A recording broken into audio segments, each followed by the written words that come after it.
Alam mo ba, tumutulong ako sa mga katulad ng mga lack of knowledge, ganyan na yung walang kaalam-alam.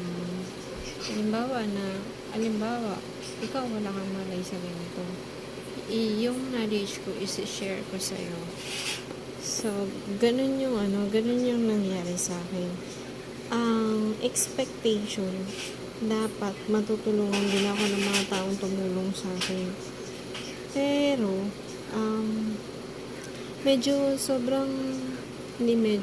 sobrang makapal yung mukha niya.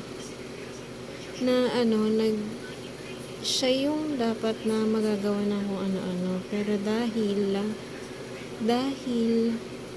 dahil makapal yung mukha niya at nanghingi siya ng simpatya sa ng tao, na nambaliktad siya, hindi siya nagawa na, kahit naging ganun siya, hindi siya nagawa ng kung ano-ano. Yung pamilya namin yung nagawa ng kung ano-ano. Kasi tinanong ko yung mga kapatid ko, nakakaranas din ba kayo ng ganito?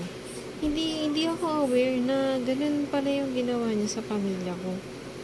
Na inisa-isa niya yun, tapos ginagawa niyang pokpok. Kahit hindi sila ganun. Siyempre, ginawa niya pang adik yung isa, tapos ginagawa niya pang pokpok kami. Na may nalaman siya, tapos gusto niya akong pasunurin, no? Gusto niya akong sumunod sa kanya kasi na-access na kami. Yun pala, binabantayan niya na ako dati pa. Diba, alam mo yung nakinabang na siya dati pa. Tapos, hindi hanggang ngayon, naggagawa-gawa pa rin siya ng kalokohan sa amin kahit nalaman na namin. So ako, ang thinking ko nun, yung mga tao nakaalam nun, dapat lalapitan nila ako.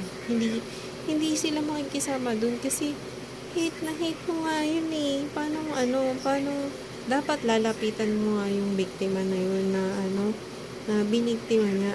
Ang nangyari, nilalayuan, ako mismo lalayo kasi nagsasabi ako na may ganito, may nararamdaman akong ganito, may gumagawa ng sa amin pero hindi mo nakikita kasi nga kumbaga evil eye siya.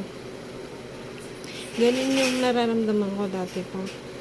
Kahit wala akong naiintindihan or wala akong napapansin ko lang pero ini-ignore ko siya. Kami pala talaga yung punteriya niya. Or lahat hindi lang kami ang iniisip ko na nakaramdam nun.